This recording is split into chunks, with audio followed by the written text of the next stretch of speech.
So let's take a quick look at the NOx sensor.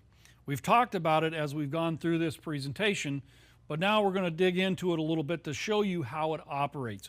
Again, there's not a lot of diagnosis we can do on this as far as pinpoint diagnosis, not like a wideband sensor or a conventional oxygen sensor. There's certain things we can check, but after that it's just replacement of the device.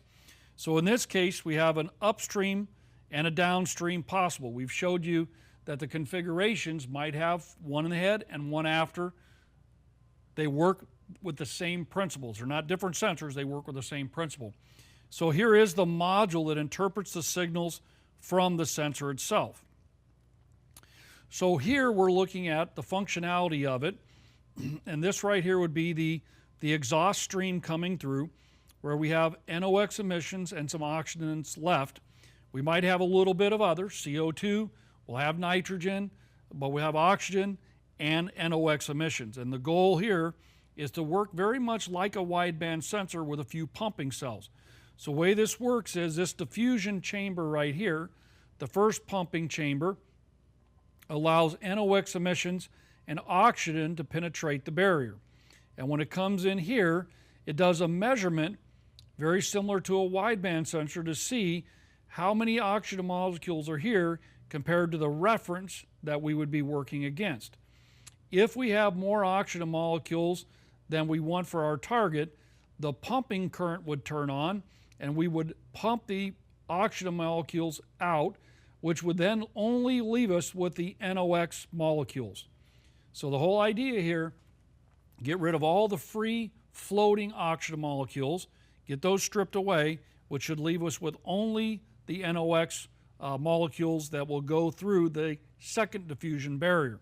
So in this diffusion barrier, it comes through, and then here is what I like to call a little mini catalyst, because it really is, in essence, like a little mini catalytic converter, because as soon as the NOx molecules hit it, it splits it apart. It does a reactive process, splits it apart, and then turns it into nitrogen and oxygen. And then what happens is we have another pumping cell, which is again like a second layer of a wideband sensor in the NOx sensor. That pumping current will pump out the oxygen molecules, and whatever this milliamp reading is will tell us how many NOx emissions would have been there, because the only way they could have been there was if the nitrogen and the oxygen were split apart. Then it would tell me how much NOx was there. Very ingenious component. Again, it's a sensor that has a module that interprets it, and then it's sent on the CAN bus to the PCM or the EDC controller. How do we diagnose one of these? Well, we talk about briefly, you can do powers and grounds, but what I ultimately like to do is get in the vehicle and take it for a road test. The NOx parameter will be measured in parts per million. You could find that in OBD2 generic diesel parameters on the newer common rail, or you're going to have to get out your enhanced scan tool or factory scan tool. So let's take a look at this recording under a drive here, and all we're really going to do is take it for a drive and then find a point when we can accelerate the vehicle.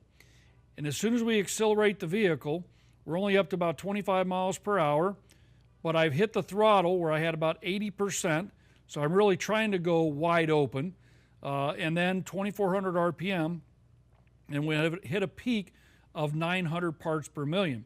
So if I just wanted to see, does that sensor react if I put it in a mode where I'm going to build NOx emissions? A good snap throttle or a nice hard run will overcome the capacity, and then we'll see that sensor move up and down. If it does, then you know the sensor can operate and provide the information we need to the PCM. If it doesn't move, check powers and grounds, make sure all your connection's good. If that doesn't work, it's replacement of the sensor.